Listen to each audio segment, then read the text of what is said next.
네, 지금부터 국립광주박물관 특별전 여수 그 시절의 바다 연계 특별 강연을 시작하도록 하겠습니다.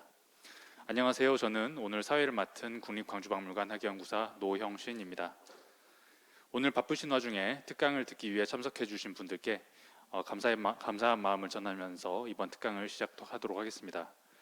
일전에 여수의 선사와 고대 그리고 여수의 불교 문화에 대해서 이야기를 풀어보았는데요. 오늘은 청암대학교 김인덕 교수님을 모시고 일제강점기를 넘어 현대 여수로 라는 제목의 강연을 청해 듣도록 하겠습니다. 연이어서 강연이 끝난 이후에는 전시관으로 이동해서 특별전 설명을 드리도록 하겠습니다. 그럼 김인덕 교수님 강연을 부탁드리도록 하겠습니다. 예, 안녕하세요.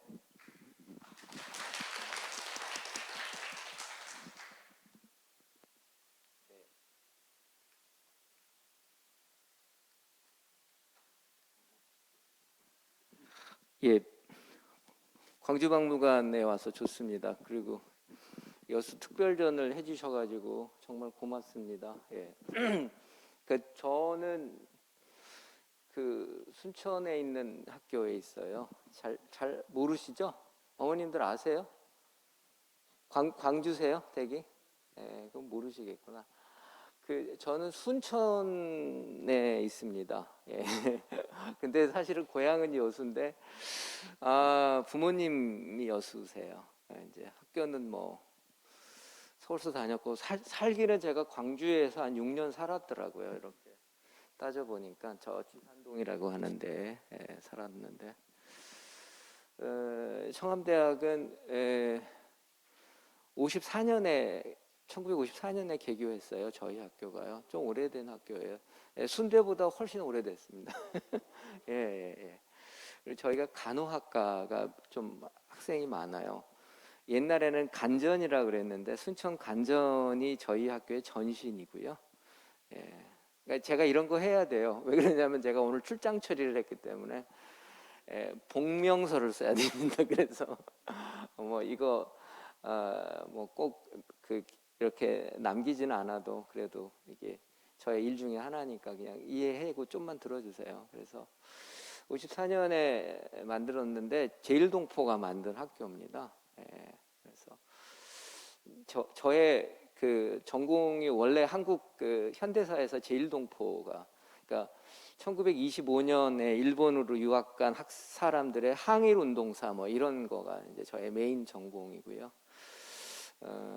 그러다 보니까 이제 여수 이야기는 지역사를 하면서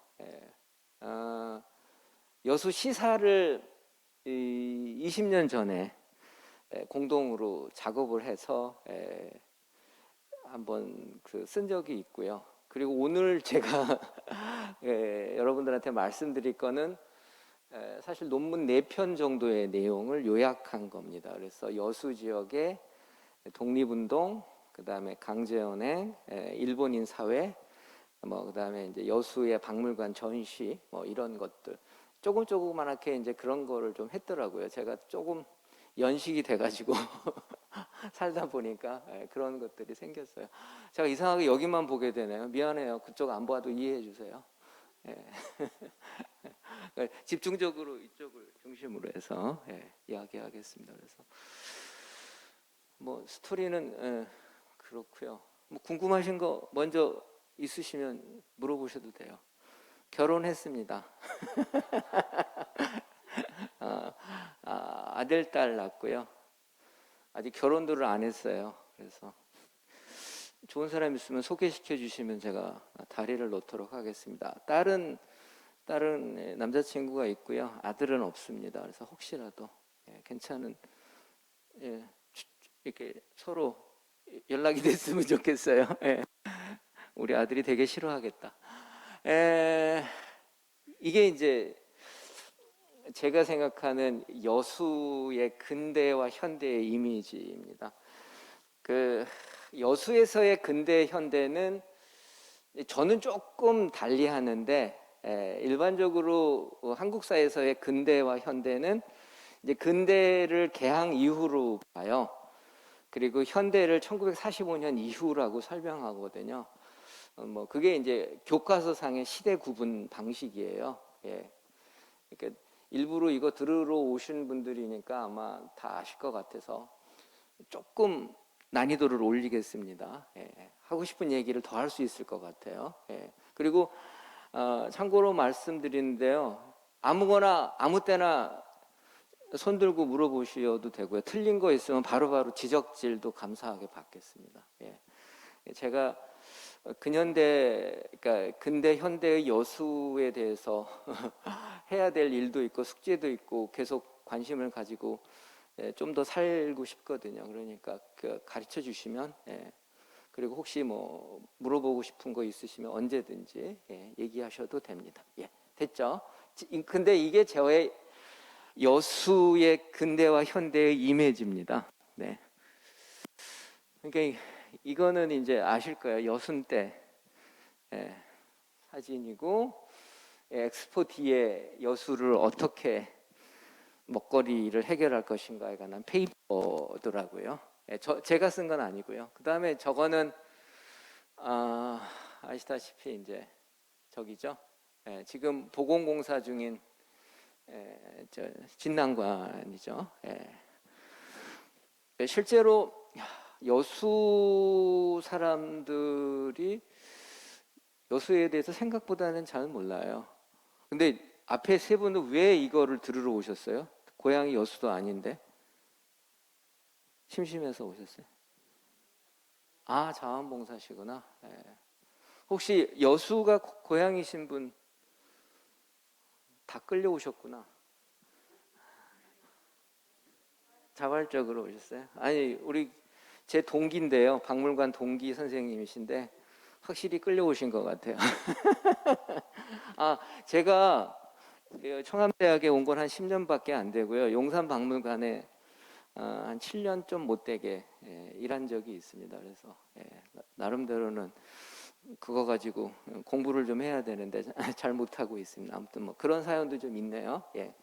그 한국 현대사를 하고 박물관에도 좀 일한 적이 있습니다. 그래서 여수에 지금 박물관을 지어요. 4년에 될지 5년에 될지는 좀 두고 봐야 알겠는데요. 그 시장이 바뀌어가지고 또 어떻게 될지 모르겠어요.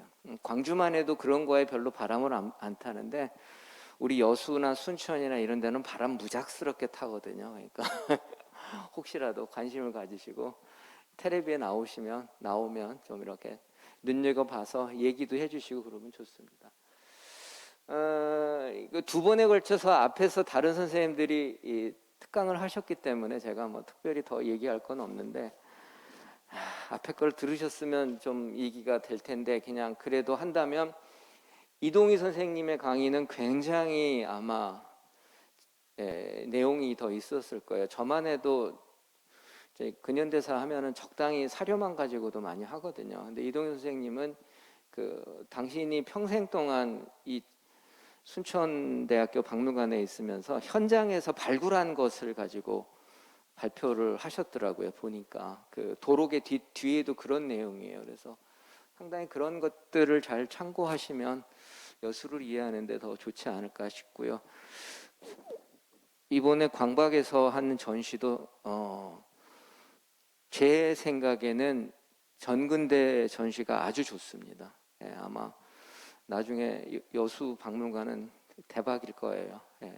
손 안 대고 코 풀지는 않겠지만 그래도 상당히 가깝게 그럴 것 같아요. 근현대 전시 부분은 없어서 제가 오늘 여러분들한테 근현대만 가지고 이야기를 하겠습니다. 근현대만 가지고 이야기를 하는데 개항기 이후에 최근까지 해서 이렇게 전시에 요거는 꼭 넣었으면 좋겠다는 이야기를 하기 위해서 오늘 여러분들한테 말씀드리는 그런 시간 갖겠습니다. 그 도록의 뒤쪽에 원고하고는 약간 다릅니다. 그렇지만 뭐 기본적인 톤은 비슷할 겁니다. 저는 여수는 근대가 거문도 85년이에요. 1885년. 그러니까 조금 시간을 좀 달리하는. 그러니까 한국사 전체에서의 서세동점의 본격적인 시작이 그 운양호가 강화도에 들어와서 이제 오픈된 거잖아요. 조선이. 그렇죠. 그렇죠. 그래서 그거보다는 여수 같으면 오픈의 시점을 조금 달리 했으면 좋겠다. 그래서 1900년대 초에 오늘 얘기할 거예요. 일본인들이 와서 산 거와 또 하나는 1910년 이후. 대체로 한반도에서의 1910년은 정말로 많이 변하는 시점이에요. 전체 사회 구조나 생활 방식이나 뭐 간단하게 얘기해서 의식주가 싹 바뀌거든요. 그리고 가장 커다랗게 바뀌는 거는 일제에 반대한다는 거죠. 반제국주의 운동이 전면화되어지는 시점이거든요. 그거는 여수뿐만 아니라 한반도 전체에 나아가서는 한민족이 사는 국내외를 다 불문하고, 저는 항상 그렇게 써먹어요. 제가 이제 일본 지역의 독립운동사를 얘기할 때 항상 써먹는 패턴인데 그 얘기는 맞는 것 같아요. 이상하게 한민족들은 1910년 이후에 그랬더라고요. 그리고 요즘도 좀 그런 게 있어요. 내셔널리티가 강한 교육을 받아서 그런가 우리가 그런 것 같아요. 하여튼 그래서 여수의 근대를 좀 이렇게 보는 것은 어떨까라고 생각을 하고요.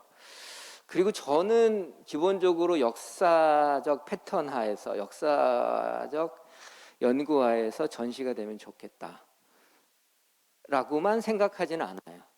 그래서 제가 와서 고쳤어요. 등을 넣었어요.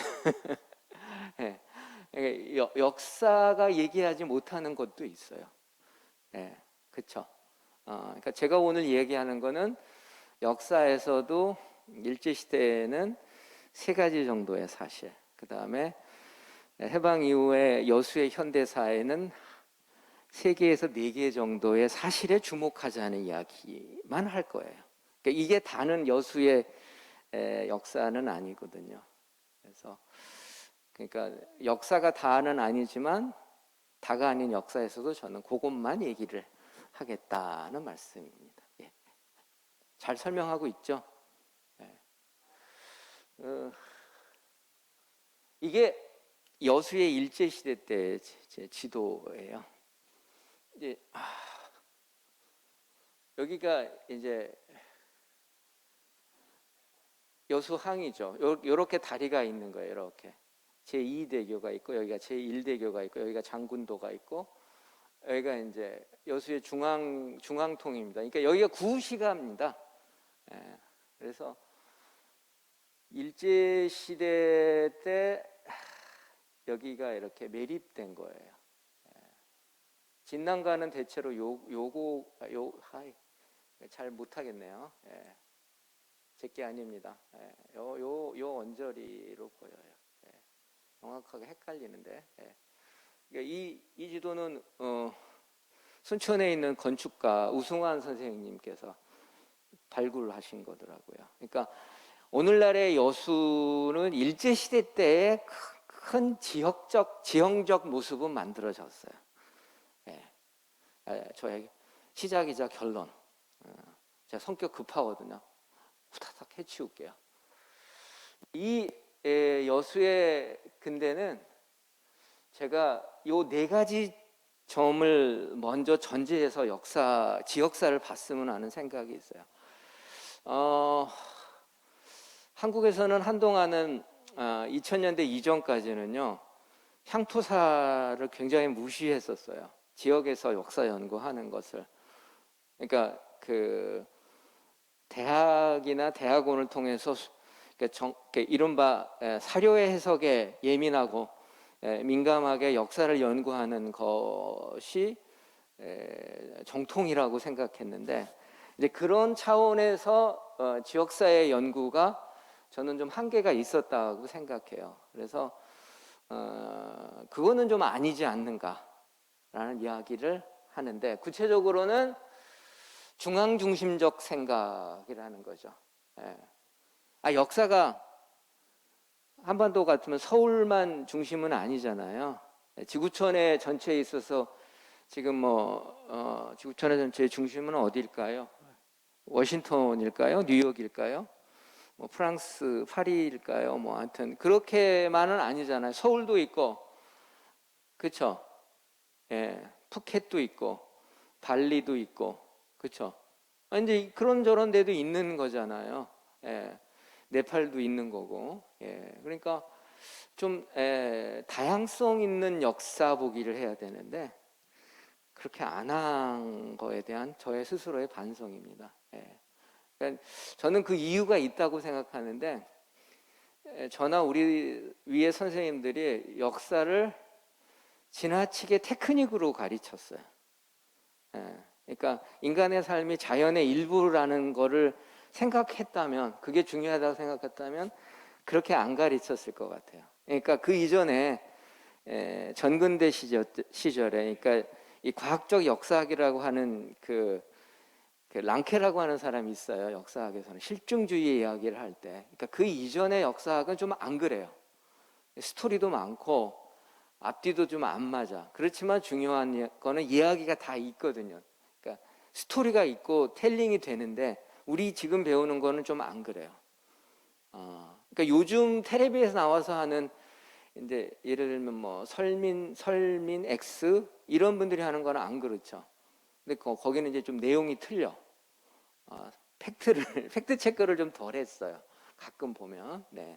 근데 이제 그런 또 단점은 있지만 장점도 있어요. 그리고 연극하거나 영화 하시는 분들이 훨씬 더 설명 잘하더라고요.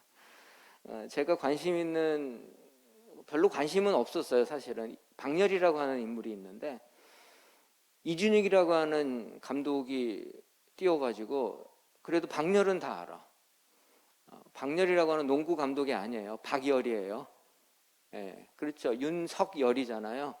예, 그런 박열이에요. 박열. 예, 문경분입니다. 예, 그래서 이렇게 된 이유는 바로 중앙중심적인 테크닉적인 걸로 생각하는데, 인간의 삶을 생각하고 인간이 자연의 일부라고 생각한다면 그렇지 않다라는 거죠. 그리고 두 번째로는 잘 못 쓰고 있네요. 그러니까 지역의 특성에 대한 정리, 이거 필요하다는 거예요. 예.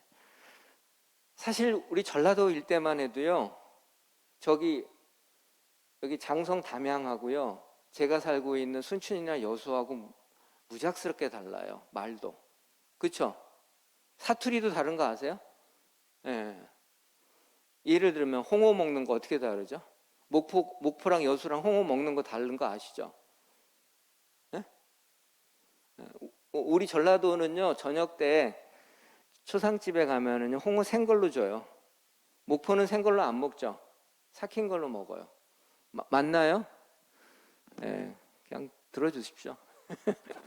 하여튼 그 지역의 특성을 이야기하는 건 참 중요한 것 같아요. 그리고 세 번째로는 이 체계적인 문화와의 연결과 함께 그 다음에 학제 간의 연구, 이런 것들 좀 필요한데, 특히 지역사는 정말 학제 간의 연구가 절실한 것 같은데 역사 연구가 좀 이런 거에서 등한시 됐다는 생각을 저는 해요. 지역사를 바라볼 때. 그리고 이게 자꾸 제가 잘 못하는군요. 특히 이제 그 여수의 근대사를 얘기를 할 때는 저는 사실은 시민들 관심이 필요하다고 생각해요. 왜 그러냐면 여수 박물관을 지금 짓는 일을 시작했어요.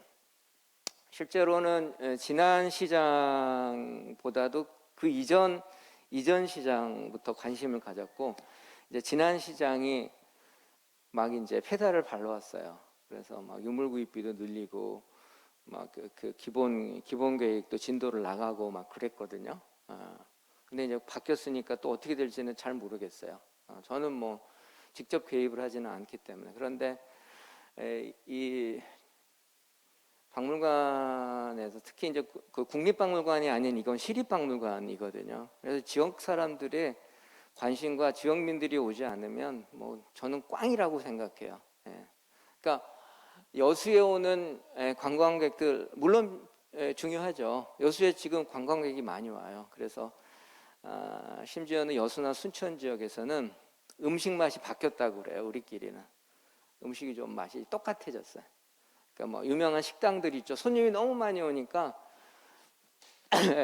옛날보다 돈은 이제 더 버는데 좀 그렇게 됐어요. 예를 들어서 아침에 홍어가 아니라 그 뭐라 그러죠?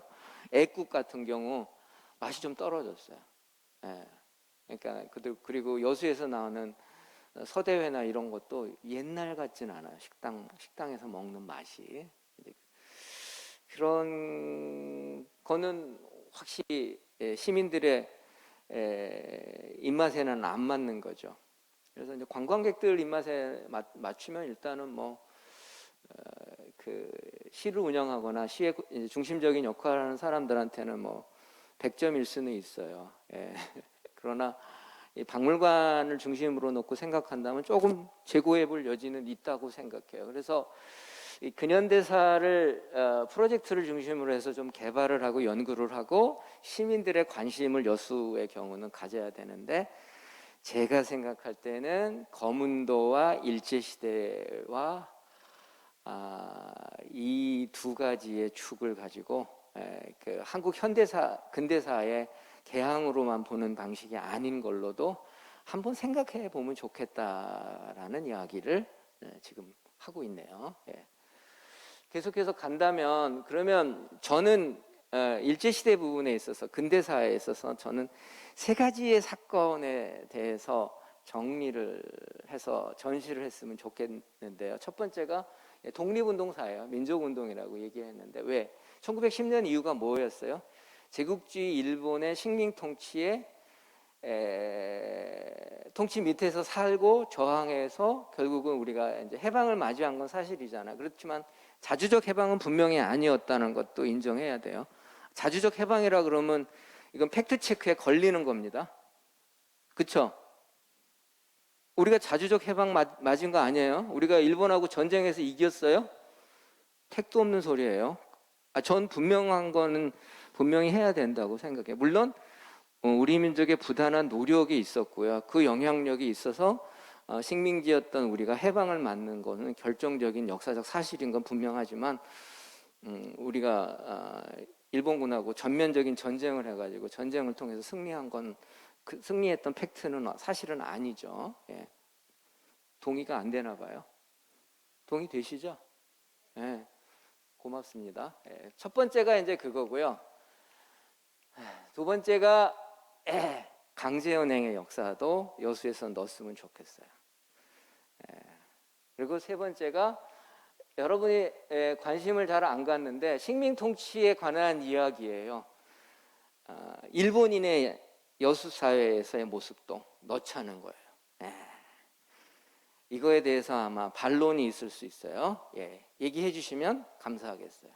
저는 이 세 가지를 중심으로 해서 여수에, 물론 이것 말고도 일제시대의 여수를 설명하는 거에 대해서는 저는 동의할 수 있어요. 그런데 기본적으로 이 세 가지는 좀 들어가야 되지 않겠는가라는 생각을 갖고 있다는 거죠. 이거 이렇게 다 보여주면 안 되는데 제가 지금 뭘 잘 못하고 있네요. 잠깐만요.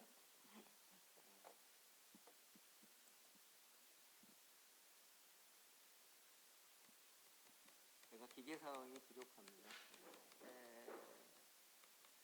먼저 독립운동사, 민족운동에 관한 이야기부터 할게요. 보통 1910년대의 독립운동사에서 한국에서의 일제시대사를 독립운동사로 정리할 때는 3.1운동부터 많이 얘기를 해요. 그 이전에는 이제 의병과 식민 통치의 기구 마련하는 스토리를 얘기를 하거든요. 그래서 이제 3.1운동 때 여수가 어땠느냐부터 이제 이야기를 하는데, 3.1운동 때 여수와 관련해서 얘기하기 전에 3.1운동은 사실은 혁명적 상황이었어요. 100일 정도 한반도 전체가 한 개의 군만 빼놓고, 박은식의 한국 독립운동 지열사라고 하는 책이 있거든요. 이제 그 책에 나온 내용이에요. 거기에 보면 한 개 군만 빼놓고, 근데 한 개 군은 얘기를 안 해요. 항상 제가 일부러 그 군 사람들이 싫어하거든요. 그래서 전국적 현상이었어요. 그리고 전 민족적 현상이었다라고 설명할 수 있어요. 왜냐하면 10년의 식민 통치에 대해서 일장기의 태극기를 그리고 그다음에 선언서가 만들어져서 만세 시위가 전역에서 일어났거든요. 근데 여기에 가장 결정적인 역할을 했던 사람을 저는 누구라고 생각하냐면 청년과 학생들이라고 생각해요. 특히 학생들이요. 그러니까 서울에서 학교가 문을 닫으니까 고향에 간 거예요. 아니면 일부로 내려간 케이스도 있죠. 그래서 아운의 장터에서 만세 시위하신 분이 유관순 누나인 거죠. 예를 들면 우리 여수에 있어서도 만세 시위와 관련해서 또 잘못했군요. 이렇게 가는구나. 3월 중순까지는 잘 안 나타났어요. 근데 4월 1일에 여기 지명 나오죠. 이런 데에서 산발적인 시위 사건이 있었어요. 순천에도 마찬가지로요. 3월 중순 이후로 나타났었어요. 제가 광주는 잘 모르겠네요. 근데 이게 학생들이 가지고 내려온 거예요. 선언서와 함께 서울의 소식을. 물론 이제 뭐 민족 대표의 역할론도 있고요. 그다음에 청년과 함께 노동자들의 역할론도 있고 뭐 그런 것도 있어요. 예를 들어서 동대문 같은 경우에는 4월 초에가 되면은 노동자들의 시위도 있고요. 서울역의 화차 노동자들이 그러니까 그때는 그 기관차 조개탄 따는 기관차가 다닐 시절이거든요. 그때 그 조개탄 넣는 사람들이 만세 시위 투쟁을 했다는 이제 기록도 동아일보에는 보여요. 그러니까 예를 들어 노동운동사에서는 아주 중요하게 그런 거를 또 따지기도 하는데요. 뭐 태연하고 여수회 같은 경우는 바로 이제 4월 달부터 이 시위가 있었어요. 그리고 돌산이나 화정이나 삼산이나 남면 이런 데로.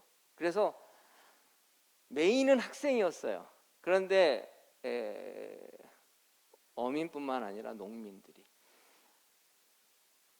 그거 아세요? 여수나 목포나 고흥이나 이런 남해안 일대의 항구 도시들이요 반농 반어였어요. 맨 처음에는.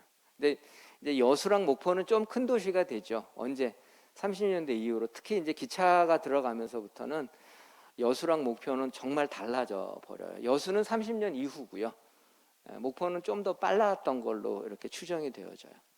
그러니까 그 이전까지는 그냥 농사도 짓고 고기도 잡고 그랬어요. 그래서 60까지 사시는 분들이 별로 없었어요. 그러니까 저의 아버지의 아버지,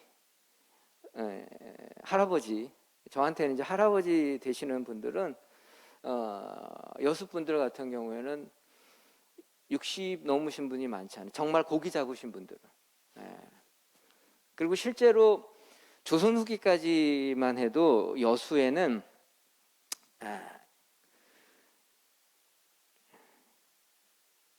뭐라 그럴까 갓쓰고 한학을 하시는 어르신들이 실제로는 현천 위쪽으로만 존재하셨어요. 현천이라는 데가 저 화정면 좀 우측편에 해당되는 그런 데인데 하여튼 그냥 들으세요. 그러니까 여수 진짜 바닷가 이런 데는 대부분 고기 잡으셨어요. 그게 언제부터냐면 상당히 오랜 고려 이후에서부터의 비슷한 형태로 사셨어요. 그러니까 여기가 자수형이 있었지만 여기는 본격적인 저기 뭐라 그럴까 순천이나 그 위에 있는 그 관아가 있는 모습하고는 좀 다른 동네였더라고요. 이렇게 보니까. 그러니까 제가 여수를 이렇게 얘기하면 여수 사람들은 좀 섭섭할 수도 있는데 사실적으로 왜 그러냐면 대부분이 반농 반어 하셨어요. 그래서 좀 여력이 없으셨던 것 같아요. 삶의 방식에 있어서도. 근데 이제 조선 후기가 되어지고 본격적으로 서양적 문물이 들어오게 되어지는 시점에서부터 제가 여수가 바뀌었다고 생각하기 때문에 이런 얘기를 드리는 거죠. 예. 그러니까 임진왜란 때 대부분 그 전쟁에 나가서 전사하시는 분들이 그러니까 여수 부근에 사셨던 어민들이에요. 예. 근데 그 어민들 얘기 잘 안 하잖아요. 예. 그 거북선 만드는 거 누가 만들었겠어요? 장군들이 안 만드셨어요. 주도는 하셨지만 예를 들면 그렇다는 거죠. 자, 대중운동의 경우도 여수 같은 경우는 이제 20년대가 되어지면 한국사가 대중운동사라고 그래요. 그러니까 학생운동이 센 시절이죠. 그 다음에 이제 농민도 있고 노동자도 있고 뭐 신문사도 만들어지고 학교도 만들어지고 이제 그런 시점과 연계해서 이런 현상들이 전국적으로 나타나는데 여수의 경우도 마찬가지였던 걸로 저는 생각해요. 그래서 저 여수 노동공제회라는 게 조선 노동공제회라는 게 있는데요. 그거의 여수 지역에서 만들어진 형태예요. 근데 저런 게 항일운동을 했었어요. 90년대 중후반 이전에는 여수의 항일운동사는 없었어요. 이유는 저 사료 자체를 제 이전의 선생님들은 보지 않았어요. 동아일보나 조선일보나 일본 경찰이 만들어놓은 항일운동과 관련된 검거 목록 활동, 사람들의 활동 이런 것들을 중요하게 생각하지 않았어요. 그리고 그때는 또 하나의 가장 결정적인 이유가 70년대의 영향이 80년, 90년대까지도 지역사 연구에는 그대로 영향을 미쳤어요. 예. 그러니까 이른바 그 유신의 영향이 역사 연구에 있어서 지역사 연구에 있어서도 나섰다라는 것이죠. 그래서 90년대 이후가 되어지면 이제 연구가 조금씩 나타나기 시작하고 요즘은 이제 이런 얘기를 해도 괜찮아요. 여러분들 요즘은 그냥 별 무반응이시잖아요. 무반응이 아니시구나. 아예 반응을 안 하시네요. 네, 괜찮습니다. 네. 그래서 전국적인 형태의 독립운동의 여수 지역의 경우도 나타나게 됩니다. 그래서 소작인들의 항일운동도 있었고요. 소작료에 대한 공정한 확보 이런 것들을 위해서 나름대로의 시점을 가지고 이게 다요 학생과 청년들의 역할이에요. 보통 농민들, 소작인들은 이런 걸 알 수가 없잖아요. 특히 20년대가 되어지면 여수에는요 이렇게 많은 청년운동의 세력들이 있었어요. 여기 보면 기독교 운동 세력도 있고요. 마토페 같은 경우는 전국적인 현상이고요. 이게 금주회도 있었고, 그 다음에 그냥 보통 청년회인데 형식은 청년회인데 내용적으로는 대부분이 이제 반일운동 조직으로 만들어져요. 그리고 상당히 많은 이런 단체들이 사실은 몇몇 사람이 주도했어요. 예. 이름은 제가 거명하지 않겠습니다. 예. 20년대 같은 경우는 여수나 순천이나 광양이나 이런데 이런 청년운동을 하던 사람들이 같이 함께 다녔더라고요. 보니까 같이 지역에서도 만나고 그러니까 뭐 순천의 EXY, 광양의 김 XY, 여수의 정 XY는 항상 한 분과 같이 다녔다. 뭐 그런 이야기를 쉽게 할 수 있어요. 그러니까 그들이 움직였던 청년회관터가 여수에 지금 남아 있어요. 요거예요.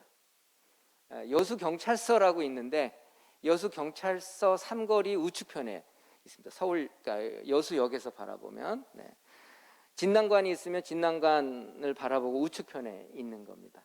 예. 그래도 잘 남아 있어서 깜짝 놀랐는데 시설은 그냥 쓰지 않아서 좀 엉성한데 그래도 그냥 기록 함께 흔적은 잘 남아 있는 편이에요. 여수에서 학생운동 과정에 가장 중요한 지금 반일운동 얘기를 할 때 여수 수산학교가 중요합니다. 이거는 이제 물론 이제 자체적으로 광주 학생운동 이전부터 상당히 역할을 했지만 광주 학생운동이 직접적으로 여수 지방에도 영향을 미쳤고요. 그리고 조직이 그대로 연결이 되어져 있어요. 이 여수 수산학교가 지금은 전남대학교 여수 캠퍼스가 됐어요. 지금은 이제 그 국동에 학교 캠퍼스가 여수 캠퍼스, 전남대 여수 캠퍼스로 그냥 들어가 있는 그런 상태이죠. 뭐 사람들마다 좀 생각은 다른데, 하여튼 이 여수 수산학교를 중심으로 하는 각종 모임이 지역에서 아주 활발했어요. 그러니까 제 아버지 세대들은 정말 공부를 잘하면 광주나 서울로 가요. 그리고 정말 부잣집 아이들은 일본 유학을 갔어요. 그리고 서울에서 이제 그 집안들이 지금도 남아 있어요. 제가 이름을 못 가겠네요. 그냥 이른바 동아일보나 이런 데에 기자를 한 사람들, 해방되고 나서 뭐 재헌의회 의원을 한 사람들은 여수 지역에서 바로 이제 그런 사람들이에요. 그리고 정말 괜찮아. 집안이 어려워. 그래도 그나마 학교를 다녔어. 여수에 이제 초등학교를 다닌 거죠. 뭐 국민학교, 서국민학교, 뭐 동국민학교 이래 가지고요. 지금도 있습니다. 근데 이제 이런 데를 나와서 괜찮은 친구들이 수산학교를 갔어요. 근데 이제 제 아버지하고 저의 중간 정도, 삼촌 정도 되는 분들은 보니까 집안을 지켜야 한다고 하시는 분들이 수산학교를 나오셨더라고요. 제가 말을 굉장히 예쁘게 잘한 거죠. 그러니까 이건 잘 새겨서 좀 들어주세요. 그러니까 이 여수 수산학교가 사실은 일제시대 때 여수에서는 가장 중요한 저는 공간이었다라고 생각해요. 근데 여수 분들은 그 생각을 좀 안 하셔. 그래서 어쩌다고요? 학교를 없애버렸어요. 전남대 여수 캠퍼스에 들어가 버렸다니까요. 따니까요. 학교 이름이 없어진 거야. 이게 그 부산의 여수에 일제시대 때 농전, 수전 이런 식으로 만들어진 거거든요. 그러니까 순천 농전이 오늘날의 순천대학이에요. 그러니까 전신이거든요. 저희 청암대가 50년대 간전이 원형이었는데 일제시대 때 이제 간전은 없었으니까 일제시대 순천에는 농전이 짱이었거든요. 여수는 수산학교가 짱이었어요. 이제 이 학교가 지금은 없어졌다는 것이죠. 지역의 기반이 흔들린 거죠. 혹시 저 학교가 있으면 제가 거기 가서 일하면 참 좋겠는데 전대에서는 별로 저를 좋아하지 않나 봐요. 능력도 없고. 아무튼 그래서 여수 수산학교가 상당히 중요한 20년대와 30년대 여수에서는. 제가 왜 이거를 얘기를 하냐면 제가 여기에다가는 말은 안 했는데 30년대 여수 지역은 각종 반일 반봉건 운동이 진행이 되어지는데 여기에서 독서 서클하고 야학 만들고 이런 사람들이 이거의 주동자였어요. 그리고 이 사람들과 누가 연계를 했냐면 광주에 있는 사람들, 서울에 있는 사람들이. 그러니까 예를 들면 뭐 서울파, 뭐 화요파 이런 사람들과 연계가 되어지죠. 특히 순천과 광양은요 여수와 함께 이게 긴밀하게 같이 다녔어요. 항일의 전선에 함께 섰었어요. 지역 차원에서 전국 차원으로 바로 학생운동의 모습들이 여수에서도 있었다라는 이야기를 좀 지나가는 이야기로 한 번 더 할게요. 특히 11월 11일 날의 동맹휴학 사건은 여수를 그 어떤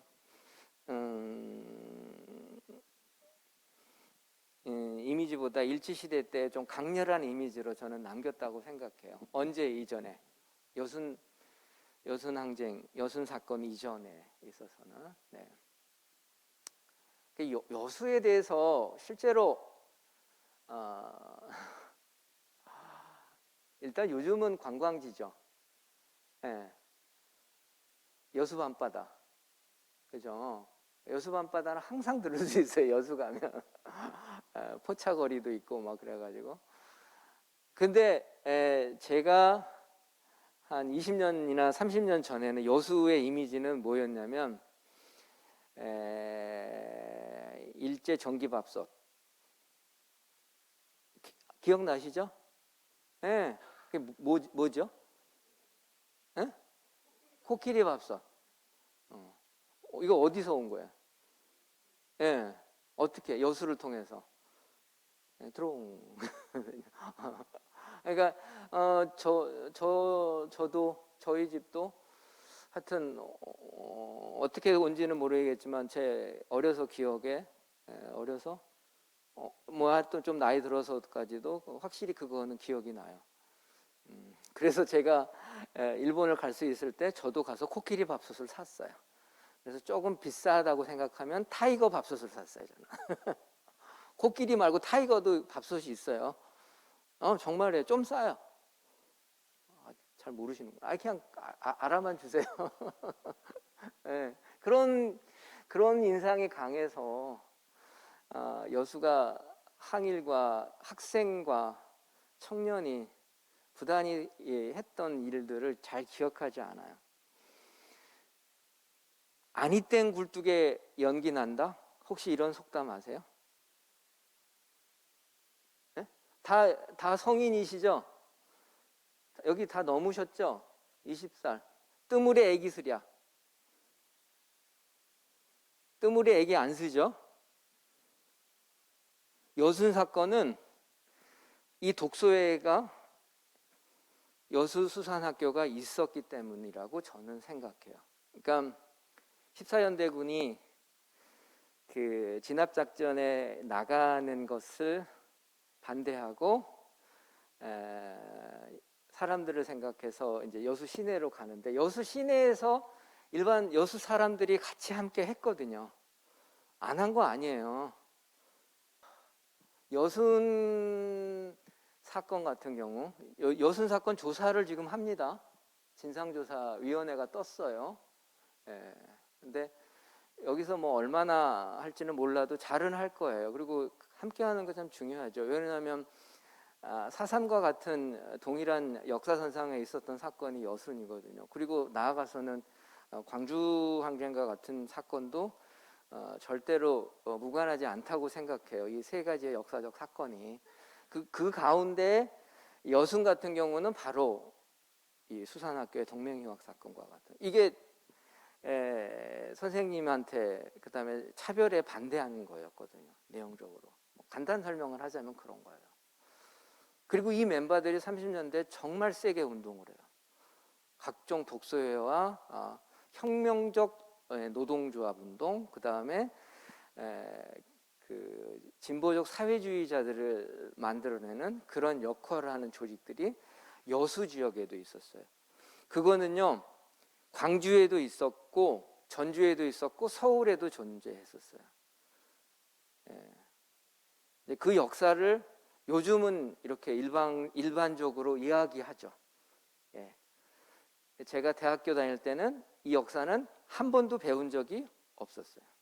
그렇지만 근현대사 교과서가 만들어진 이후로는 이런 얘기를 보통 많이 합니다. 수업 시간에. 그러니까 저를 이상한 눈으로 절대로 보시면 안 돼요. 그런데 아직도 우리 동네에서는 이상하게 보시더라고요. 안타까워요. 그러니까 뜨물에 얘기 안 쓰잖아요. 그렇죠. 원인 없는 결과는 없어요. 그렇죠. 예? 무슨 일을 하려면 출장을 가려면 뭘 내야 돼요? 출장 신청서를 내고, 저는 오늘 여기 출장으로 왔기 때문에 말씀드리는데 복명서를 써야 돼요. 사진을 찍어서 첨부를 해가지고. 참 그렇단 말이에요. 그리고 나중에 이게 다 파일로 남아 있어요.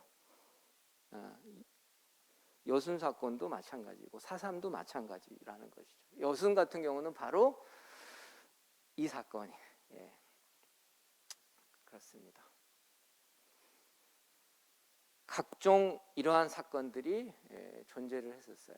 예, 뭐 그냥 넘어갈게요. 또 하나의 여수 지역에서 현대사와 근대사와 관련해서 중요한 사건은 강제연행입니다. 여러분 징용공 얘기 들으셨나요? 예, 근로종신대 이야기, 위안부 얘기 들으셨죠? 아시잖아요. 위안부. 예. 위안부 영어로 뭔지 아세요? 컴포트 거리라고 하는 사람도 있어요. 예.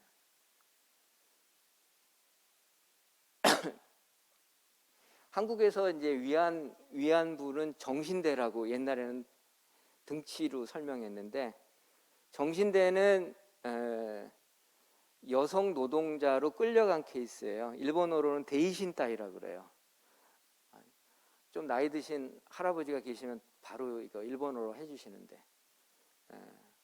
그런데 이제 정신대를 연구하는 분들이 위안부를 연구했어요. 그래서 위안부 이꼬르 정신대라고 했는데 요즘은 이제 그 용어를 나눠서 쓰죠. 이제 바뀌었어요. 이 위안부와 징용공이라고 하는 징용 노동자, 그 다음에 군대로 끌려간 거를 징병이라 그래요. 이게 1939년에서부터 해방되기 전까지 한반도 전체 차원에서 인적 수탈의 통칭이라고 생각하시면 돼요. 이제 그 중에서 일본으로 끌려간 것을 연구한 사람이 바로 이제 이 사람이에요. 강제 연행의 이야기를 한 박경식이라고 하는, 이 사람 박경식, 이름 여기 써 있죠. 박경식. 20년 뭐 특별전이, 돌아가신 20년 특별전이 몇 년 전에 일본에서 있었어요. 민단 사무실 안에 있는 자료관이라고 하는 데서 있었는데, 이제 이 사람이 강제 연행의 이야기를 역사적으로 연구를 했어요. 1965년에. 이유는 뭐냐면 한일회담이 65년에 체결이 됐잖아요. 65년에 한일회담이 체결된 가장 결정적인 이유는 한국 정부가 이것 때문이었잖아요. 근데 과거사 청산의 문제도 있었고, 유무상 6억이에요. 6억 달러거든요. 이 돈이 필요했던 거예요. 그거는 맞아요. 왜냐하면 새롭게 시스템을 만들어야 되는데, 우리가 사람도 유학을 보냈어요. 미국으로. 주로 보낸 학교가 어디? 미네소타 대학이에요. 거기서 경영학, 경제학, 뭐 보건학 이런 거 많이 공부해 갖고 와요. 50년대, 60년대. 근데 저기 그 5.16 이전에도 그 고급 관리들이 일본이 아닌 미국 유학을 가거든요. 이유는 뭐냐면 새로운 시스템을 만들기 위해서요. 이것을 전면화한 게 박정희 정부고요. 그러니까 사람은 계속해서 들어왔어요. 그런데 문제는 돈이야. 그 돈의 해결을 박정희 정부가 어디에다가 일본을 통해서 사실을 획득한 거죠. 이게 이제 전면적인 과거사 청산이었느냐에 대해서는 저는 아니라고 생각은 하지만, 그때 조선인들이 끌려갔던 거에 대한 보상금을 준다라고 하는 내용이 있어요. 그런데 개인 보상과 위안부 얘기는 문건 속에 있다 없다? 없다. 그래서 그렇게 우리가 계속 이야기를 하는 거예요. 그러니까 징용 갔던 할아버지들 이야기, 소 한 마리 값을 아직 1푼도 못 받았다고 하시는 분 계셨거든요. 그런 얘기를 할 수 있었던 거는 한일회담의 문서상의 개인 보상의 부분은 빠져 있어요. 사실은 더 큰 거 빠져 있는데 뭐냐면 남쪽은 일본하고 했잖아요. 북쪽은 일본하고 안 했죠. 그래서 한반도 전체 차원에서 보면 어떻게 되는 거예요? 한 거예요, 안 한 거예요? 그렇게 설명할 수 있어요. 예. 그러니까 이것을 반대하기 위해서 박경식은 강제연행이라고 하는 사건이 있는데 이거 어떻게 할 거냐 이거야. 근데 이제 이분은 일본과 예를 들어서 뭐 버마나 인도네시아나 이런 데에 끌려가셨던 분들의 이야기예요. 그러니까 일본 전역에 조선인들이 끌려가서 노동을 하고 유황도 같은 그 전쟁터에 끌려가잖아요. 그런 데 가서 이제 죽었단 말이야. 근데 이것을 정리한 게 강제 연행의 역사예요. 그런데 강제 연행은 그것만이 아니라 제주도 다녀오시지 않았어요? 지난주에 어머니? 아니 농담이고요. 제주도 가보셨죠? 제주도 가면 횡단길하고 순환도로가 잘 돼 있어요. 그 횡단도로 우리 전라도 아래쪽에서 거시기 끌려가가지고 그거 일한 거예요. 제주도의 군사시설지요. 일제시대 때 대부분 만든 데예요. 그거 다 누가 한 거예요? 우리 남쪽에서 북쪽에서 끌려가서 한 거예요. 그거가 한 700만 정도 돼요. 국내 동원이라고 하거든요. 그래서 한 900만에서 1000만 정도의 조선인들이 39년에서부터 44년, 45년 일본이 패전할 때까지 전역에서 끌려가서 일을 했고 그 다음에 44년 시기에서부터는 실제로 전쟁터로 가죠.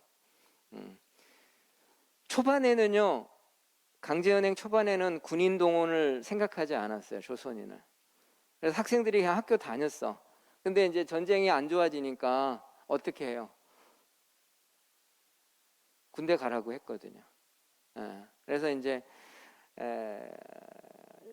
그러니까 학력이 높으면 장교로도 가.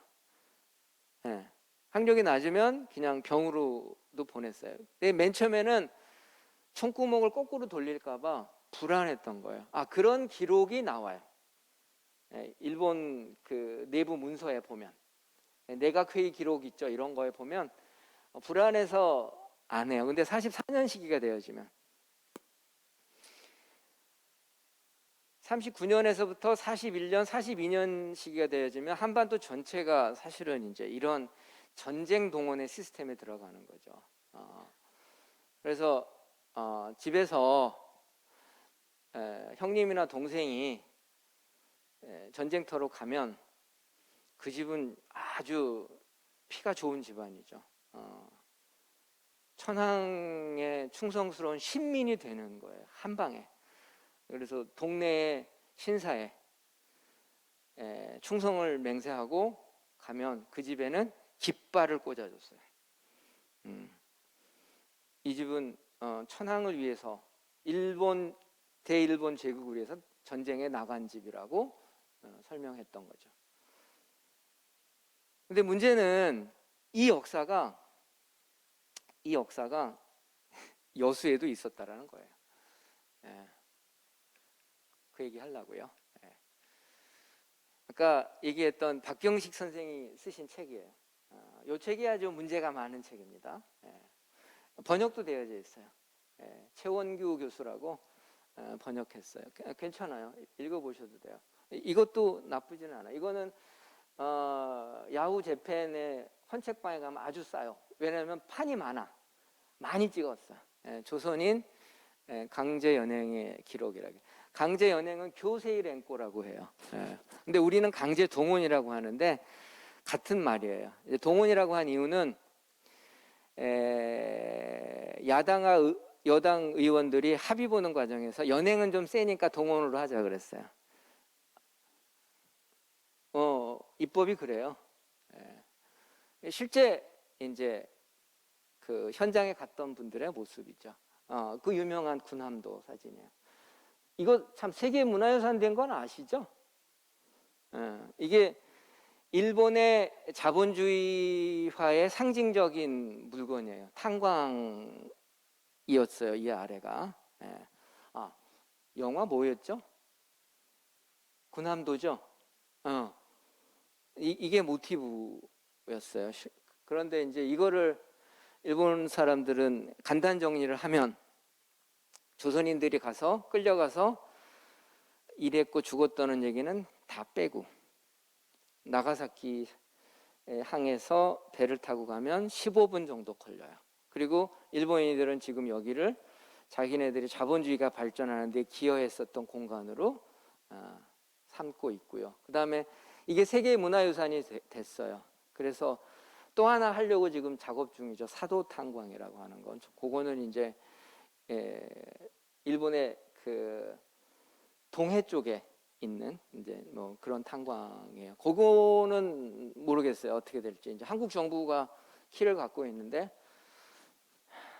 한국 정부 얘기는 안 할게요. 여기에서는. 뒷담 할 수 있는데 좀 그런 것 같아서 그냥 넘어갈게요. 한국 정부가 이걸 승인을 했어요. 그런 거를 기록하기로 하고. 그런데 일본이 쌩 깠잖아요.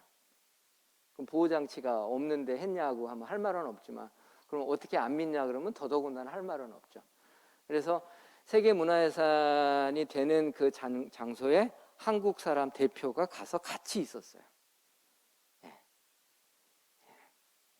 그게 일본에 우연찮게 NHK에서 그 현장 중계를 생중계를 하는데 나중에 그게 녹화 방송을 해서 몇 주 동안 계속 나오더라고요. 한국인 대표, 그 당시 문화재 관련한 누구가 가서 있었다라고 얘기가 나왔어요. 그렇습니다. 조선인 강제 연행의 역사에 있어서 여수도 그런 현장이 있어요. 여수 해군 비행장,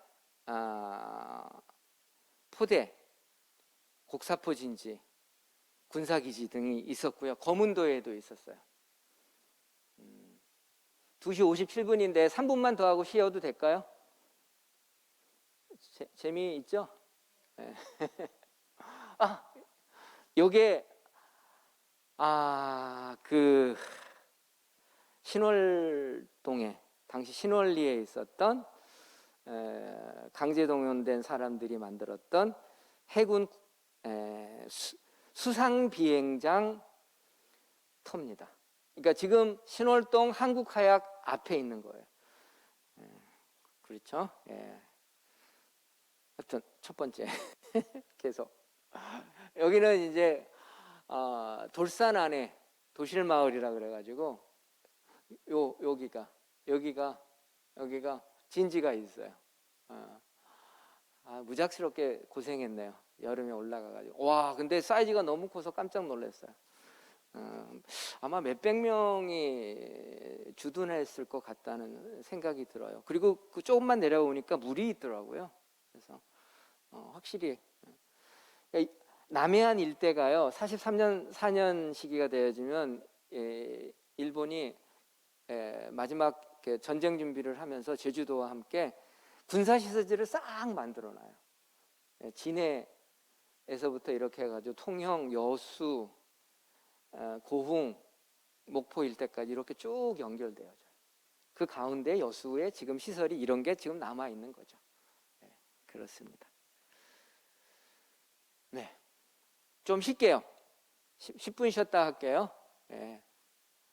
쉽시다. 아까 그 강제동원 이야기 하다가 여기까지 했죠. 근데 여수의 강제동원과 관련해서 그 제가 진상조사 신청서를 좀 봤어요. 이제 예전에 봤어요. 지금 건 아니고요. 그래서 이제 기록을 보니까 그런 이제 군사시설은 그대로 다 남아 있고요. 이제 그것과 관련된 조사도 상당히 많이 되어져 있어요. 그리고 여수가 항구였는데 전라선이 만들어지잖아요. 광주에서 이렇게 넘어갔어요.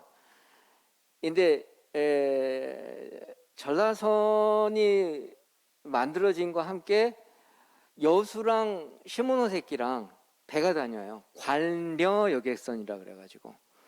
그러니까 이미 강제 연행 이전에 여수는 일본 가는 백길 중에 하나였어요. 그러니까 직접 부산에서 일본으로 가는 길이 있어요. 그 시모노세키랑 부산 왔다 갔다 하는 거 있죠. 그거 말고 오사카랑 제주도 길이 있었고요. 여수랑 시모노세키가 있었어요. 그리고 목포에서도 갔었어요. 배가. 목포에서는 어떻게 해안을 끼고 이렇게 다녔어요. 지금은 이제 그 고흥하고 여수하고 다리 낮은 거 아세요?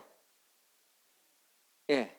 그 화양면하고 그 팔령산이 있는 데하고 이렇게 섬이 중간에 있잖아요. 4개인가 3개인가 있는데 그 낭도 중심으로 해가지고 있는데 거기 다리 생겼거든요. 옛날에는 고흥과 여수가 한 동네였어요. 지금도 뭐 한 동네라고 얘기는 하지만 여수 사람들의 상당히 많은 사람들이 고흥 사람들이에요. 예. 어떻게 다녔냐면 배로 다녔어요. 배로 이렇게.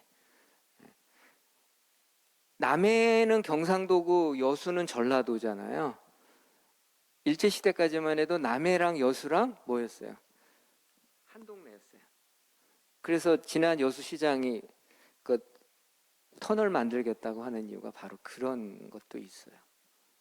그러니까 요 남쪽은 백길이 해안선을 따라서 일제시대 때에도 상당히 많이 잘 활용이 되었더라고요. 그런데 이제 고속도로나 철길이 강화되어지면서 이 백길이 없어졌어요. 예. 그랬더라고요. 보니까. 그래서 실제로 여수랑 하카다랑 여수랑 시모노세키가 배가 다녀서 여수 사람들은 일본으로 가는 게 상당히 그리고 여기를 통해서 이제 농산물이 일본으로 가고 수산물도 일본으로 갔어요. 수산물은 주로 어디께 갔냐면 사실은 거문도께 갔어요. 지금도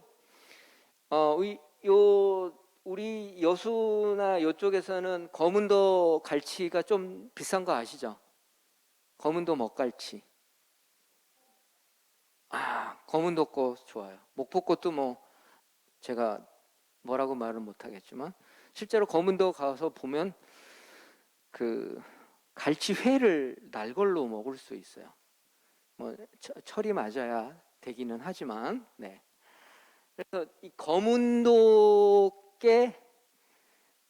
사실은 조금 이따가 얘기할 일본인들이 들어와 가지고 수산물을 가지고 일본으로 수출하게 됩니다. 그래서 거문도 항을 장악하는 일이 생기게 되는 바로 이제 이유 중에 하나인데 그에 앞서서 여수는 하여튼 배로 일본을 가는 중요한 통로였고요. 강제 연행도 바로 이 통로가 그대로 활용이 되었었습니다. 그래서 국민학교에 집단으로 수용을 했다가 여관에 수용을 했다가 이렇게 일본으로 가고 일본에서 이제 실제 현장으로 끌고 가는 이제 그러한 것들을 확인할 수가 있었어요. 그러니까 여수는 시설도 남아 있고 강제 연행의 중요한 통로 역할도 했었어요. 근데 이제 요즘은 그 블랙 그 다크 투어리즘이라고 하나요? 뭐 그런 차원에서 이 부분은 기억했으면 좋겠는데 아무튼 여수 역사에서는 이 부분도 근대사에서는 아주 중요한 한반도 전체에서의 강제 연행이 중요한 것 같이 여수도 마찬가지다라는 이야기죠. 세 번째가 일본인 사회 이야기예요. 한반도 전체는 식민지였고요. 그리고 일본인들과 우리 조선 사람이 같이 살았죠. 당시는 조선이에요. 뭐 조선이 아니라고 얘기할 수도 있죠. 조약을 부정하면. 조약을 부정하면 뭐 그렇게 생각할 수도 있고요. 그거는 하여튼 일본 사람과 조선 사람이 같이 사는 구조가 식민 통치기의 한반도의 모습이라고 한다면 절대적으로 일본인들이 유리한 지형이 많다는 것은 쉽게 이해가 되시겠죠. 뭐 예를 들면 총독부 박물관의 경우도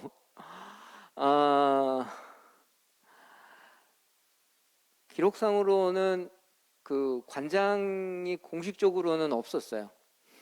별도의 독립대사는. 그러나 책임자는 항상 있었어요. 근데 대부분 일본인이 맡았죠. 근데 그냥 일본인이 아니라 그 당대 최고 학부를 나온 고고학자나 관련된 연구를 했었던 경험이 있는 사람들이 박물관의 경우도 맡았어요.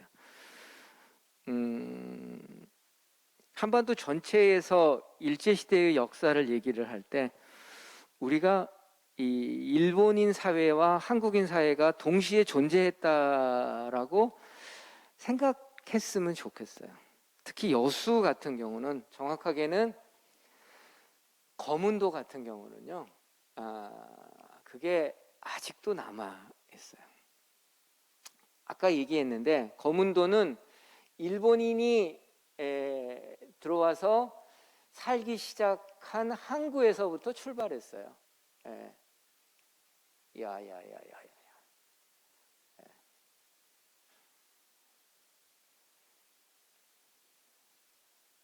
1905년 기록상으로 보니까. 근데 이제 이 사람들은 부산에서 넘어왔더라고요. 보니까 부산에서 넘어와서 여기에 있는데, 왜냐하면 거문도가 물고기가 너무 좋아. 그리고 거문도가 가보시면 알지만 동도, 서도, 고도라 그래가지고 이렇게 동그랗게 되어져 있어요. 가운데 항이 고도를 중심으로 해서 보면 정말 비바람이 쳐도요, 태풍이 와도 여기는 그 안에 들어가면 괜찮아요. 지금은 다리가 다 나와서 싹 연결이 되어져 있어요. 여기에도 일제시대 때 흔적이 있어요. 그 불탄봉 뭐 이런 게 지금도 남아 있는데, 특히 고도의 경우는 일본인들이 거주하면서 사람이 살지 않는 섬이었어요. 거기가 개발된 겁니다. 그러니까 영국군이 주둔하던데, 간단 설명을 하면 영국군이 위에 주둔했는데, 초등학교에 주둔했는데 그 아래를 부산에서 넘어온 일본인들이 살기 시작하면서 거문도에 일본인 사회가 형성이 되었어요. 거문도 한번 시간 되시면 가보십시오. 제주도도 좋지만 녹동에서도, 요즘 녹동에서 가나요? 잘 모르겠다. 여수에서는 배가 쾌속선 가거든요. 그래서 1905년부터 여기에 살기 시작을 하고요. 본격적인 거문도와 함께 여기 거문도의 사람들이 살았던 모습에 자꾸 이거를 잘 못하죠, 제가. 요 고도 민박의 2층이 여기가, 괜히 이 사진 얼른 내려야 되겠다. 그냥 할게요. 할 수 없다. 여기 2층이 일본식 형태가 잘 남아 있었어요. 지금 가장 최근에 어떤지는 모르겠네요. 제가 한 3년 전, 그러니까 코로나 전까지는 갔었어요. 그리고 저기 고도 안쪽에 몇 가구는 일본 가옥의 형태가 남아 있더라고요. 그러니까 여기가 일본인 타운이었어요. 새롭게 만들어진 항구였기 때문에, 그러니까 어항으로 개발한 거죠. 혹시 거문도에 가서 당구 치시면, 돈 내기 당구 치시면 지시는 거 아시죠? 거문도의 어르신들이 당구를 잘 쳐요. 영국 그거 남아 있어가지고. 그래서 바닷가에 당구장이 있어요. 배 이렇게 가까운데 아주 재미있는 현상이죠. 테니스도 잘 치세요. 거문도. 예, 그 경험인데 실제로 여수는 12년에 들어왔더라고요. 그리고 16년에 아이치 현으로부터 돈 받아가지고 그리고 히로시마에서도 사람들이 들어왔었어요.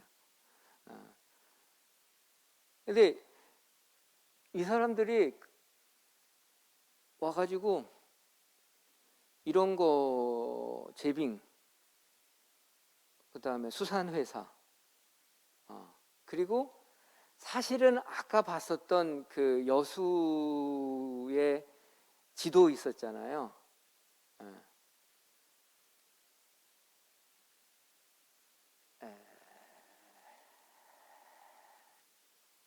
끝까지 가야 합니다. 여지도. 이거 매립하는 돈을 낸 사람들이 일본인들이에요. 그러니까 매립을 하니까 뭐를 한 거예요? 떼돈을 벌었죠. 부동산 투기한 거예요. 그리고 실제 전라선이 들어올 때 여수 지역의 여러 분들과 함께 일본인들의 역할도 부정할 수는 없지 않을까. 이제는 그러니까 팩트로서 좀 그런 거는 얘기해야 되지 않을까 싶어요. 정말 누군지 궁금하시면 이름은 나중에 알려드릴게요.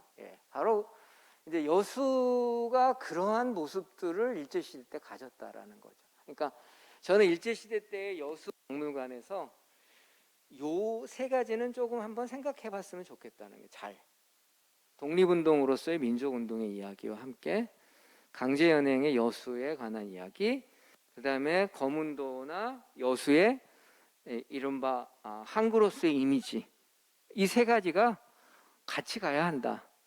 수산학교가 얼마나 중요한 역할을 했고, 물론 저 미평이나 신풍비행장 쪽이나 이쪽에 대단히 일본인 농장이 있었어요. 면업도 좋았고요. 생산물이. 그 다음에 뭐 쌀농사도 상당히 이쪽은 그래도 웬만큼은 나왔던 소출이 뭐 그런 지역이기도 해요. 그러나 여수는 항구의 모습이 있었죠. 그 거문도항의 영향이 상당히 컸던 게 아닌가라는 그런 생각을 하고, 그런 거는 좀 생각해봐야 되지 않겠느냐. 그럼 이제 여기에 덧붙여서 그러면 현대사와 관련해서 여수 뭐를 제가 이렇게 얘기하는 이유는요, 광주박물관에서 일부러 근현대 부분을 굉장히 소략하게 해주셨어요. 고맙게도.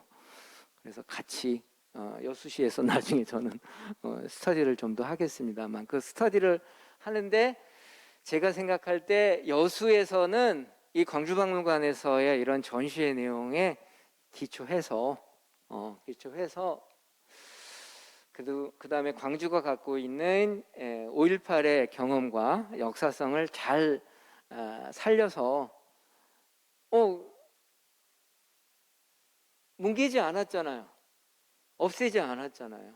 그리고 지금도 항상 보면서 이 주변을 달아다니면서 그냥 자연스럽게 역사 공부가 되고 사람이 얼마나 중요한지를 알게 되잖아요. 우리도 알고 우리 다음 세대도 알고. 저는 이런 거에 아주 이게 효과적이라고 생각해요. 그래서 근데도 여수를 얘기를 이렇게 했으니까 저는 여순에서부터 좀 현대의 여수를 얘기하는 건 어떨까? 뭐 동의 안 할 수는 없죠. 왜냐하면 이제 조사 사업도 있고, 조사 사업이 어느 정도 진행이 되고 나면 그 성과가 잘 반영이 될 거라고 생각을 해요. 아직도 여순 사건 같은 경우 뭐 항쟁이라고도 하고 다른 표현도 하지만 전면적인 조사나 학술적인 연구가 있기는 있지만 많이 부족하죠. 그런데 거기에서 가장 단초를 제공한 연구자는 저는 이제 김득중 선생이라고 생각해요. 물론 이제 이분 말고 주철이 선생님도 있고요. 여러분들의 노영기 선생님도 있고 하시기는 한데, 여하튼 기념비적인, 그렇죠, 이승만 정권 하에서의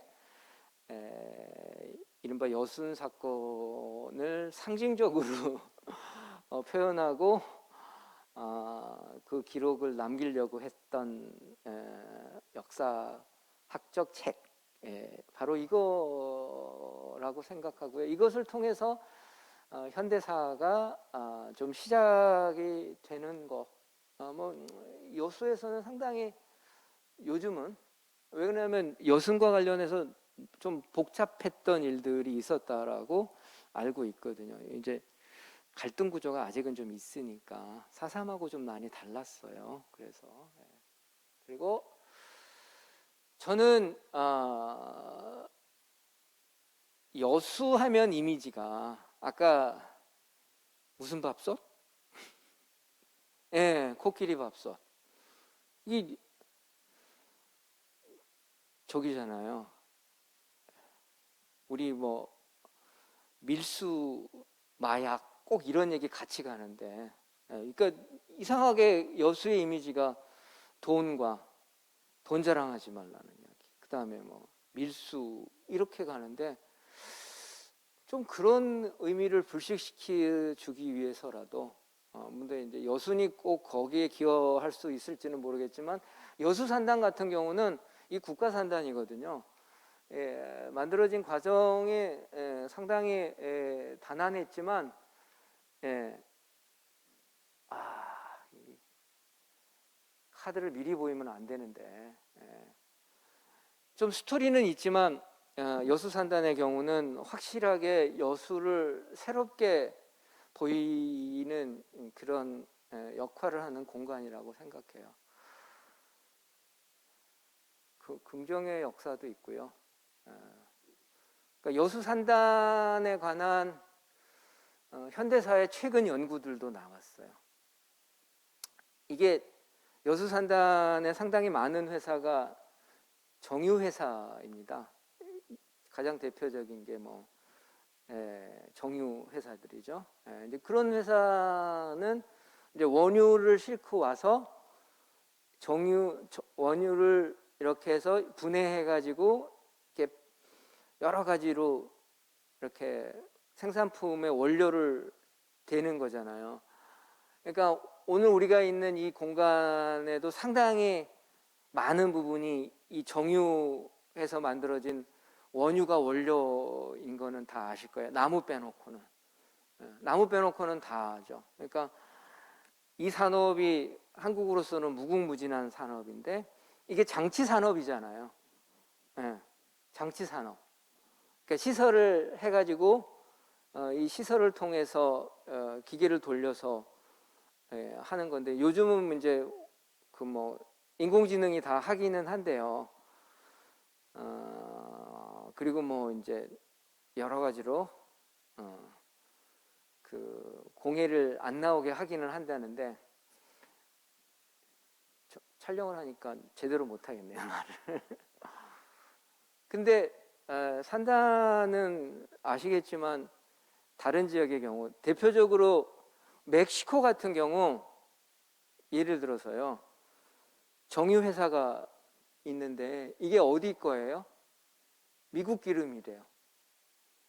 미국 회사가 정유 회사를 멕시코에다가 만든 거라는 거죠. 이 장치 산업이라는 게 이렇게 뛰어다가 이렇게 옮길 수 있는데, 대표적인 게 울산하고 여수가 상당히 크죠. 울산이 더 크다고 하는데, 이런 장치 산업에는 경제적인 효과가 있는 반면에 주변의 사람들한테 상당히 부담도 있잖아요.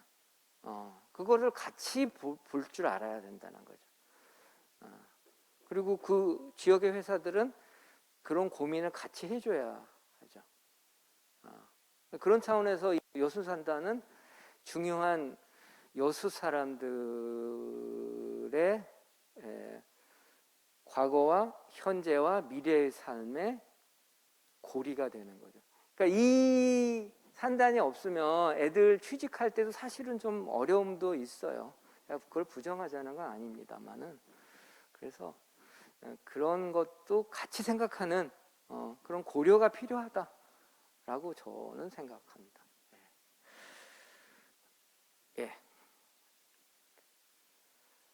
여수는 또 하나, 여순 사건과 함께, 여수 산단과 함께 저는 이거 엑스포죠.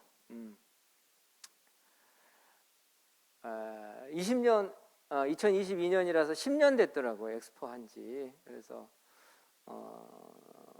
어제 오늘 이제 오늘 이 강의 준비를 하면서 약간의 사이트 조사를 했어요. 혹시 뭐가 있나 했더니 그런 행사들이 있었더라고요. 예. 이게 엑스포라는 게 아시겠지만 우리가 얼마나 잘 살게 되었는지를 보여주는 거잖아요. 예, 보여주는 거죠.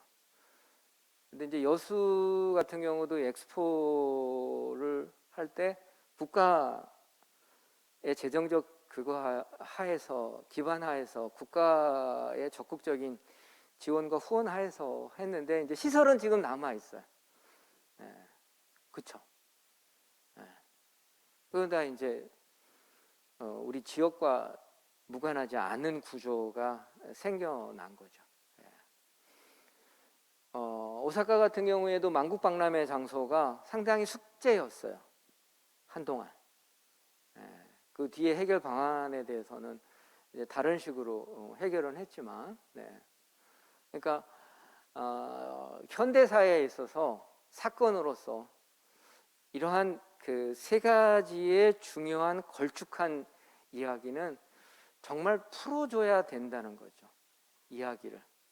왜냐하면 이게 보통 여수에 사는 사람들의 이야기이기 때문이라는 것이죠. 근데 우리가 가끔 잊어먹어요. 역사의 주인이 나인데 내 얘기는 잘 없어요. 그러니까 엑스포 때 저는 어디 가서 봤었던 기억이 있어요. 그리고 엑스포 이후에 그 공간을 이렇게 만들었으면 좋겠다라고 학술회의를 해서 발표도 한 적은 있는데, 엑스포 때 뭐 했지? 가끔 생각이 안 나요. 엑스포랑 나랑 무슨 생각이 있었지? 여순과 무슨 생각이 있었지? 산단은 이렇게 돌아가는데 산단 때문에 여수에 들어가는 길이 약간 이렇게 돌아가거든요. 여수 고속화도로가 약간 이렇게 들어가 있어요. 그런 거를 한 번은 저는 생각하거든요.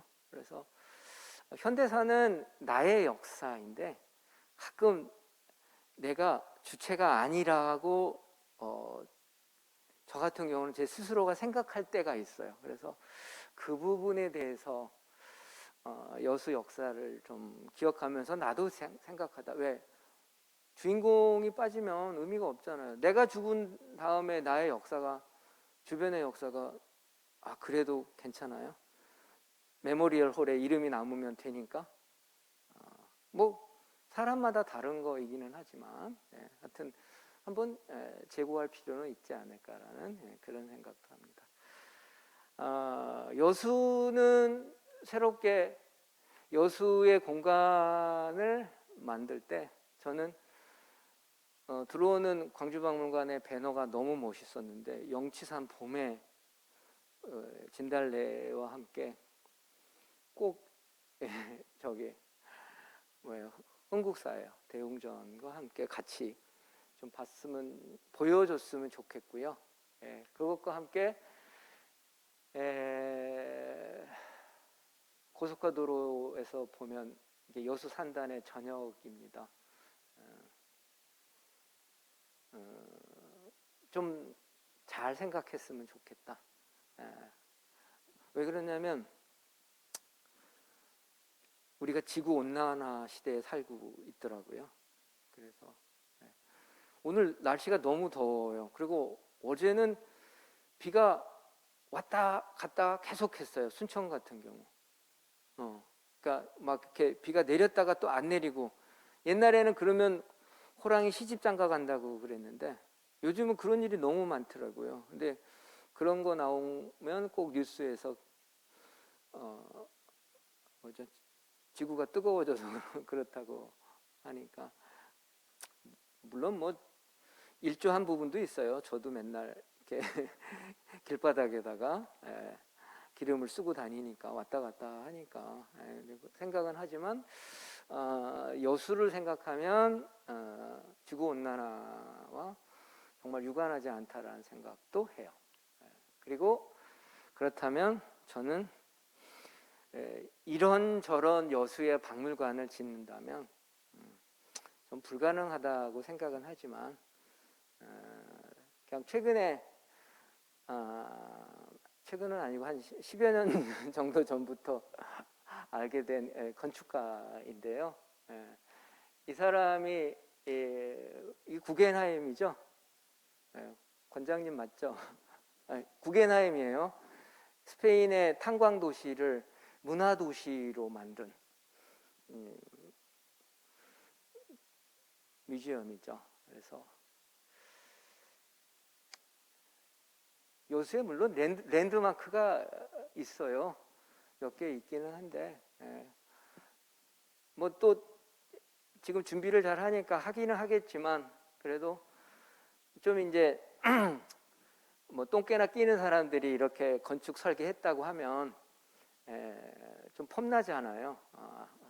이건 제 생각이에요. 꼭 이 사람이 다는 아닌데 하여튼 이런 이유들이 이렇게 빌바오 같은 경우를 문화의 공간으로 만들어 내니까 여수도 그러면 좋겠고요. 저는 이게 서울에도 있더라고요.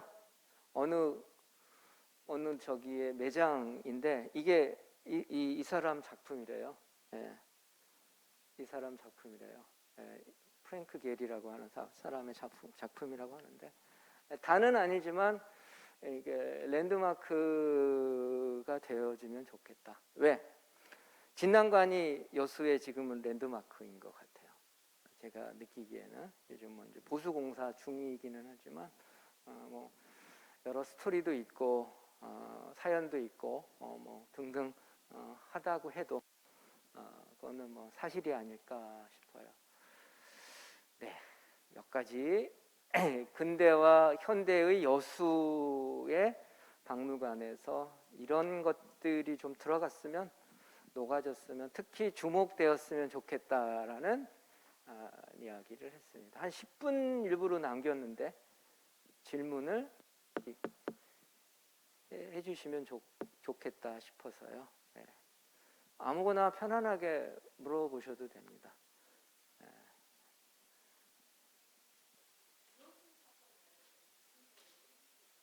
여순 사건. 네, 네, 네. 할까요? 그러면 지금부터요?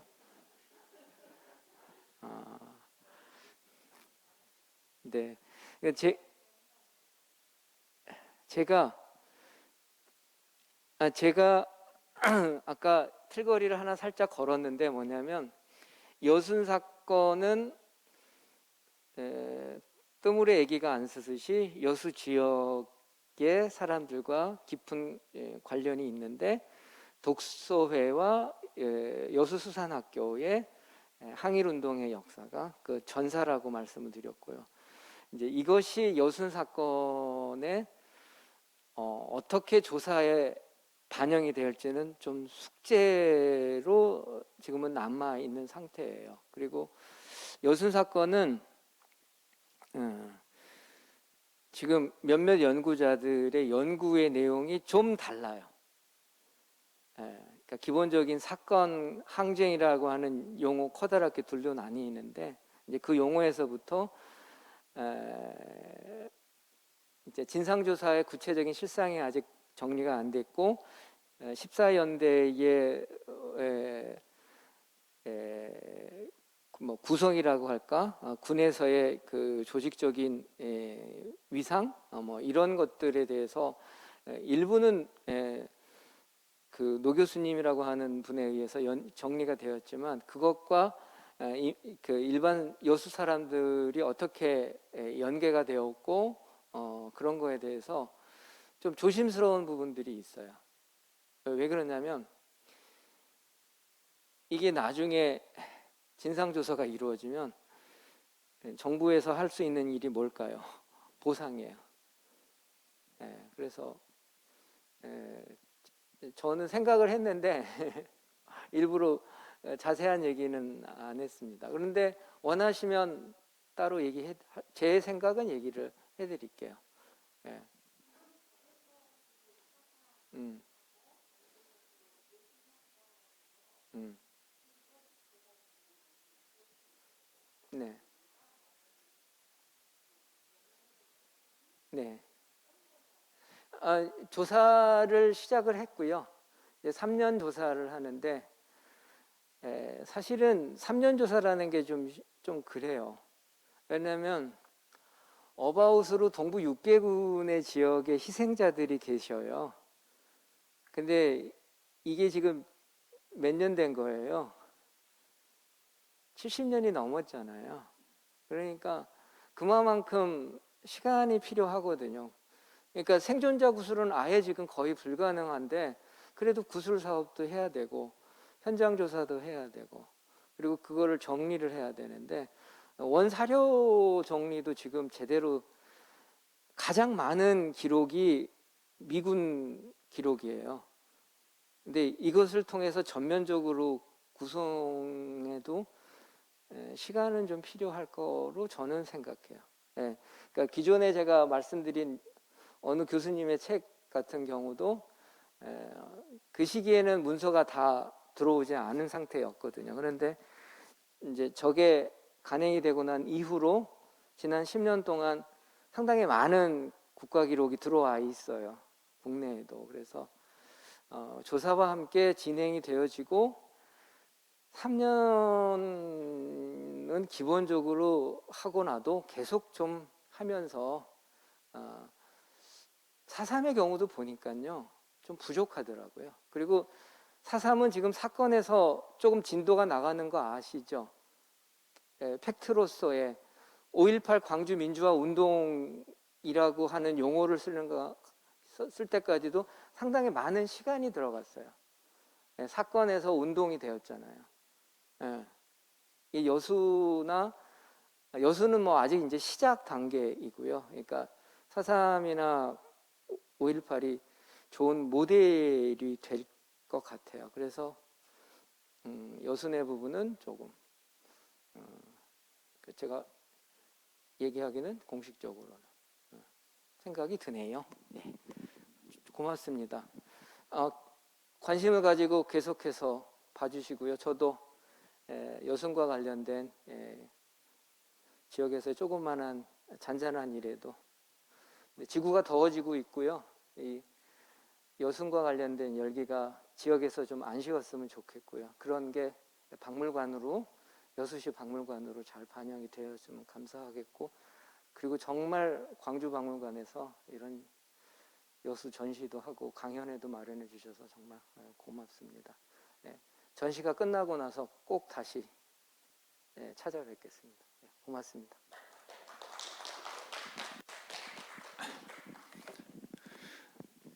네, 교수님께서 오늘 여수의 일제강점기부터 여수 현대까지 이어지는 역사의 흐름 속에서 중요한 이 사건과 이야기들을 짚어주셨습니다. 저도 이번에 전시를 준비하면서 사실 짚어야 하는 부분임에도 불구하고 전시의 어떤 한계 때문에 못 짚어낸 부분이 있었는데 그런 부분을 더 알아갈 수 있는 그런 계기가 된 것 같습니다. 좋은 강연을 해주신 김민덕 교수님께 다시 한번 박수 부탁드립니다. 네, 특강을 들으시면서 놓치신 것이 있으시면은 저희 국립광주박물관 유튜브 채널에 강연 영상이 올라갈 테니까요. 다시 한번 시청해 주시면 좋겠습니다. 그럼 오늘 특강은 이렇게 마무리하고요. 네, 긴 시간 참여해 주셔서 감사합니다.